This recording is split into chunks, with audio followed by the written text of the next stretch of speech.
우리가 아는 불상, 사실은 처음부터 불상은 아니었다는 사실 알고 계신가요? 인도에서 보이지 않던 부처가 얼굴을 얻고 그 얼굴이 수천 킬로미터를 건너서 한국 석굴암에 도착하기까지 오늘은 그 장대한 미술사의 여정을 따라가 보겠습니다. 안녕하세요. 책 읽는 원식입니다. 오늘은 난생 처음 한번 공부하는 동양미술 이야기라는 책을 리뷰해 보고자 나왔습니다. 사실 이 사회평론에서 나온 요 난생 처음 한번 공부하는 요 난처한 요 시리즈를 제가 정말 좋아합니다. 그러니까 다양한 이런 어떤 개론 이야기들, 개론서들 중에서 가장 쉽고 잘 쓴 것 같아요. 이게 이제 난처한 시리즈가 이 동양미술은 최근에 나온 거고 그 서양미술 이야기가 있어요. 여기 보시면 정확하게는 이제 미술 이야기죠. 띠지를 벗기면 여기에 난생 처음 한번 공부하는 미술 이야기 해가지고 이집트 때부터 뭐 기독교, 뭐 자본주의, 르네상스 계속해서 이건 지금 책이 나오고 있고 이거 제가 다 한 권씩 나올 때마다 출간할 때마다 나서 이제 사서 구매를 해서 다 읽어보고 있고요. 그 다음에 클래식도 있어요. 난생 처음 한번 들어보는 클래식 수업해서 이거는 인물별로 모차르트, 베토벤, 바흐, 핸델, 쇼팽, 리스트, 베르디, 바그너, 슈만, 브람스 등등 계속해서 아마 이 책들은 이어서 출판이 될 건데 동양미술 이야기가 나왔다라고 해가지고 안 살 수가 없었죠. 그래서 바로 구매를 해봤고요. 나온 지는 꽤 됐어요. 그러니까 2022년에 이제 출판이 됐고 저는 한 1년 정도 전에 구매를 했다가 이제 읽었습니다. 원래 책은 사고 바로 읽는 게 아니라 약간 묵혀두고 읽는 스타일이라서 지금 제가 4권까지 나와 있는 걸 시리즈로 쭉 사가지고 지금 이렇게 1권부터 읽기 시작을 했는데 1권은 바로 인도 문명의 나무가 뻗어나가다 라는 부제가 붙어 있고 앞에서 제가 오프닝 때 말씀드렸던 것처럼 불교에 대한 이야기가 좀 주를 이루고 있습니다. 아무래도 인도 문명 하면 또 불교가 떠오르니까 불교 이야기들이 되게 많이 나오는데 뭐 종교적인 그런 색채를 떠나서 미술사 공부로서 너무 좋았던 책이었던 것 같습니다. 페이지는 한 500페이지 정도 되는데 이렇게 그림들 설명들이 너무 많아요. 그냥 글만 써 있는 게 아니라 이렇게 이미지가 거의 페이지마다 이미지가 들어가 있고 설명들을 너무 잘 써놓기 때문에 예를 들어서 이런 문화재다 그러면 이런 식으로 이미지를 그래픽화해서 되게 잘 설명을 하기 때문에 어렵지 않게 술술 읽힐 수 있었고요. 가격은 좀 비쌉니다. 뭐 요거 한 권에 23,000원. 사실 이 책을 이제 출판하게 된 계기는 뭐 제가 직접 들은 건 아니지만 써있는 내용을 바탕으로 보면 서양 중심 프레임이잖아요. 그 미술사 자체가. 근데 그 프레임을 배제하자라는 게 아니라 잠시 내려두고 동양에서도 이런 식으로 미술이 발달될 수 있었다라는 것들을 계속해서 보여주고 있어요. 그래서 1권은 인도에 대한 이야기고 2권까지 제가 읽어놨는데 2권은 중국에 대한 이야기를 하더라고요. 어쨌든 이 1권에서는 인도에서 시작된 불교, 조각, 도상 등이 어떻게 동아시아 미술로 이어졌는지 그 흐름에 대한 설명을 개괄식으로 쫙 잘 해주고 있습니다. 그리고 이 책의 장점은 대화식이에요.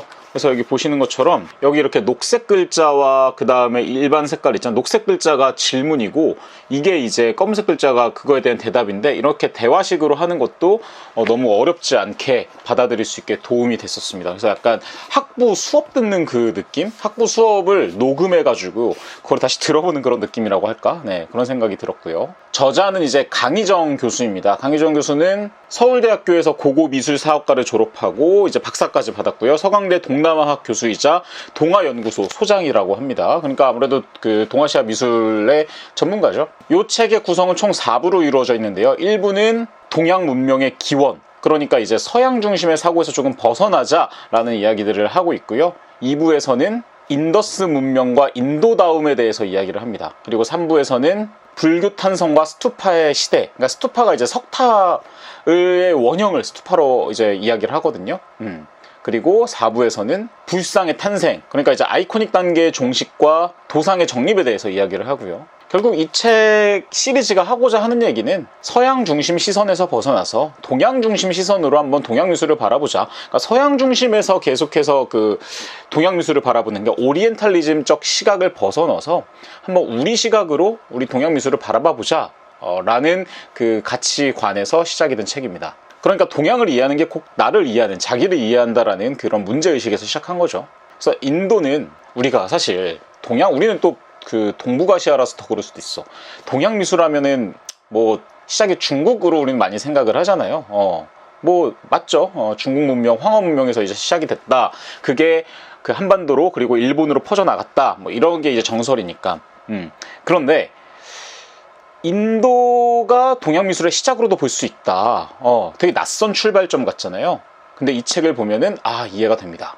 실제로 불교, 뭐 조각, 도상의 체계가 인도에서 시작돼서 동북아로 확장됐거든요. 그러니까 인더스, 불교, 스투파, 불상 탄생, 그리고 동아시아 전파, 이 순서대로 이 책은 이야기를 하고 있습니다. 특히 이 책에서는 이제 불상의 탄생이 굉장히 혁명적이었다라고 이야기를 하고 있는데요. 사실 불교는 처음 만들어졌을 때 부처라는 그러니까 부처가 되게 한 명이 아니었잖아요. 그러니까 석가모니도 한 명의 부처였던 거고 여러 부처가 있는데 그것을 형상화하는 것 자체를 굉장히 싫어했대요.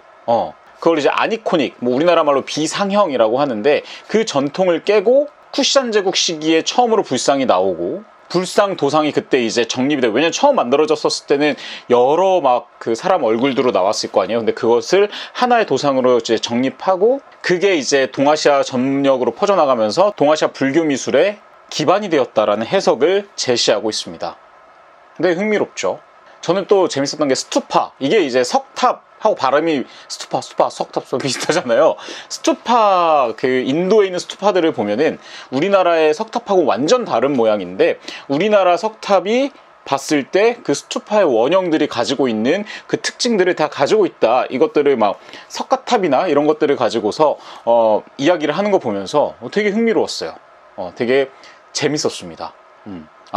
뭐 이런 미륵사지, 익산 미륵사지 석탑이나 혹은 뭐 정림사지 석탑 이런 것들의 원형이 인도의 그 스투파였구나. 인도의 스투파에서 있는 그런 모습들이 여기에서는 이렇게 변형이 돼서 나왔구나 라는 것들을 이 책을 통해서 알 수 있었고요. 그러다 보니까 조각 매체가 엄청 활발해졌다라는 것도 이 책을 통해서 알 수 있었습니다.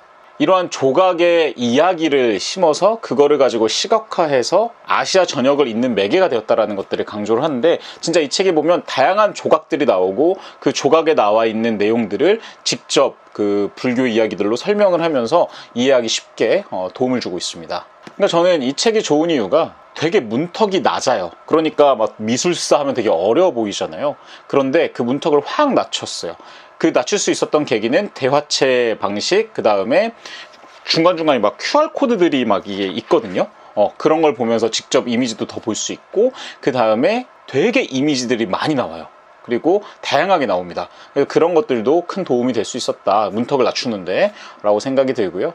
조금 아쉬운 점은 이게 인도 이야기잖아요. 근데 조금 불교에 너무 치중된 느낌이 있어요. 물론 우리나라에서 출판이 되는 책이다 보니까 뭐 인도하면 또 힌두교잖아요. 그 힌두교에 대한 이야기보단 불교에 대한 이야기들에 더 관심을 많이 갖고 더 이해하기가 쉬우니까 그렇다라는 건 이해가 될 텐데 그래도 좀 힌두교에 대한 이야기들도 들어가 있었으면, 그러니까 힌두교의 미술에 대한 이야기들도 들어가 있었으면 좀 더 좋았겠다 생각이 들고, 그럼에도 불구하고 이 책은 한번 읽어볼 만한 가치가 충분히 있는 저는 교양 필독서라고 해도 무방할 정도의 그런 책이다라고 봅니다. 물론 더 깊게 들어가는 걸 원하시는 분도 있겠지만 모르는 분들에게는 이 정도면 너무 딱 좋을 것 같아요. 그래서 이 책은 조금 동양 미술에 대해서 무지한 분들, 입문하시려는 분들, 혹은 그 인도와 그 불교 미술이 어떻게 동아시아 전역에 퍼졌는지 궁금하신 분들에게 좀 추천을 드리면 좋을 것 같고, 이 권도 제가 또 다음 시간에 한번 리뷰를 해드리도록 할게요.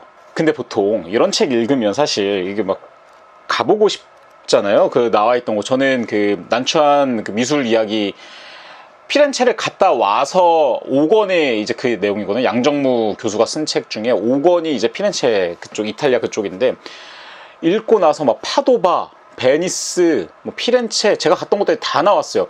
또 가고 싶다라는 생각이 드는데, 인도는 모르겠어요. 아직 그렇게 크게 가보고 싶은 마음은 없는데, 여러분들은 인도 가보고 싶으신가요? 가보고 싶으신 분들은 한번 댓글 달아주십시오. 정리하겠습니다. 불상 한 점 속에 인더스 문명의 숨결과 수천 년의 이야기가 담겨 있습니다. 난처한 동양미술 이야기 1, 인도 문명의 나무가 뻗어나가다는 그 이야기를 쉽게 하지만 깊게 풀어줍니다. 지금까지 책 읽는 원식이 원식이었습니다. 대꾸알조 안녕.